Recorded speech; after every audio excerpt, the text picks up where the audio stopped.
L'Afrique pleure un de ses fils. Un homme debout, un homme de devoir, un homme qui n'a pas fui quand le danger s'est approché, mais qui s'est avancé. Le général Sadio n'est pas tombé par hasard. Il est tombé là où seuls les hommes d'honneur acceptent d'être, en première ligne. Face à la peur, face à la violence aveugle, face à ceux qui veulent briser ce que des générations ont construit. Il est mort, mais pas en vain. Il est mort pour quelque chose de plus grand que lui, plus grand que son uniforme, plus grand même que sa propre vie. Il est mort pour l'Afrique. À sa famille, aucune parole ne pourra combler ce vide. Aucune phrase ne pourra apaiser totalement cette douleur.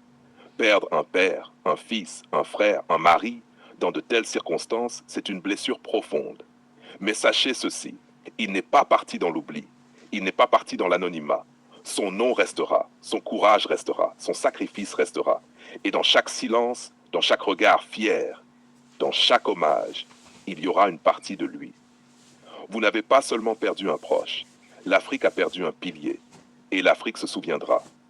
À son pays, ce jour n'est pas seulement un jour de deuil, c'est un jour de mémoire, un jour de responsabilité.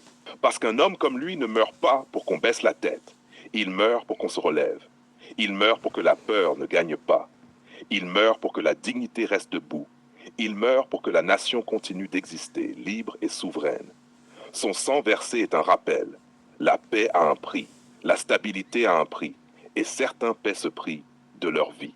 À nous de ne pas trahir cela. À l'Afrique, combien d'hommes encore faudra-t-il perdre avant que nous comprenions la valeur de ceux qui protègent? Combien de héros devront tomber avant que leur sacrifice devienne une force collective? Le général Sadio était de ceux qui ne parlaient pas beaucoup, mais qui agissaient. De ceux qui ne cherchaient pas la lumière, mais qui devenaient eux-mêmes des repères. Aujourd'hui, son départ est une douleur. Mais il peut aussi devenir un éveil, un appel à l'unité, un appel à la responsabilité, un appel à ne plus laisser la peur écrire notre histoire.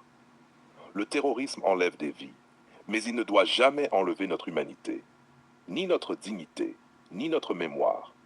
Parce qu'un homme meurt vraiment le jour où on oublie pourquoi il s'est battu. Et ça, nous n'avons pas le droit de le laisser arriver. Que son âme repose en paix, que son courage inspire les générations à venir. Que son sacrifice ne soit jamais réduit à une simple ligne dans l'histoire. Il n'était pas juste un militaire, il était un symbole de résistance, un symbole d'honneur, un symbole d'Afrique debout. Mort pour l'Afrique, mais vivant à jamais dans la mémoire des siens.